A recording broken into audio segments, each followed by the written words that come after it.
biyyaa ol kaati jennee ol kaati Itoophiyaan mul'ata qabattee ol ka'iinsa biyyaa walii galtee biyyaa wal faana hiriiraa nadaalli haqaatiin mootummaa ijaarraa namummaa olaansuun imalli toleeraa Partiin badhaadhinaa caalmaan milkaa'eera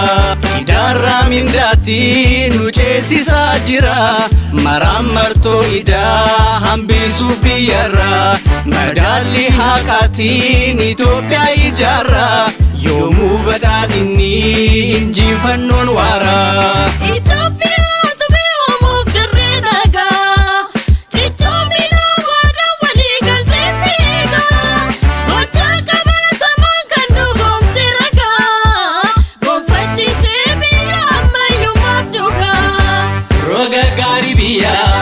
jireenya ammayyeessu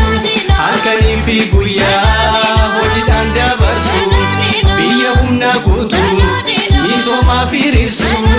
simboo miidhaginaa biyyattii ulfisu paartiin keenya badhaadhinaa filannoon keenyas badhaadhinaa paartiin keenya badhaadhinaa filannoon keenyas badhaadhinaa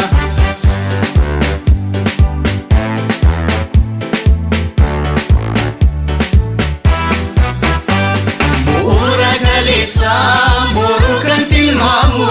dimokiraasii waraaf nagaa biyya qaamu sabdaneessummaadhaan itti tokkoomu badhaadhinni biyyaa mul'atee dhugoomu ol kaati jennee ol kaati Itoophiyaa mul'ata qabattee ol ka'iinsa biyyaa ol kaati jennee ol kaati Itoophiyaa mul'ata qabattee ol ka'iinsa biyyaa hidha Abbayyaa fixee falmatee galaanaa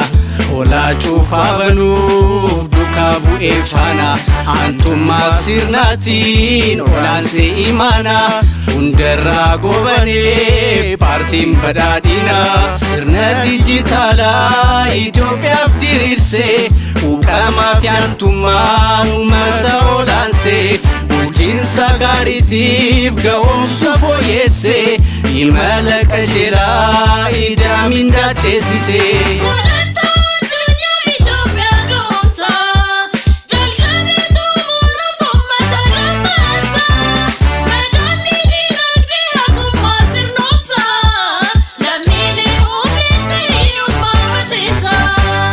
faana hiriirsee dargaggoof dubartii hojiidhaan dabalee mul'ata biyyatti ol ka'iinsa biyyaa yoom hafne abjuutti milkiin badhaadhinaa oba'ee muummeetti Itoophiyaa taasisu adda duree Afrikaa dinagdee fooyyessu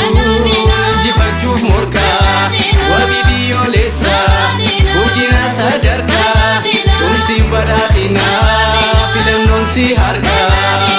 fakkeenyummaa Itoophiyaa cimsaa tarsiimoo ida'amuun biyyoofi ceesisaa galmee garee keenya dhaamsaa waliif labsaa milkii injifannoo xomboora qabsiisaa fakkeenyummaa Itoophiyaa cimsaa tarsiimoo ida'amuun biyyoofi ceesisaa galmee garee keenya dhaamsaa waliif labsaa milkii injifannoo xomboora qabsiisaa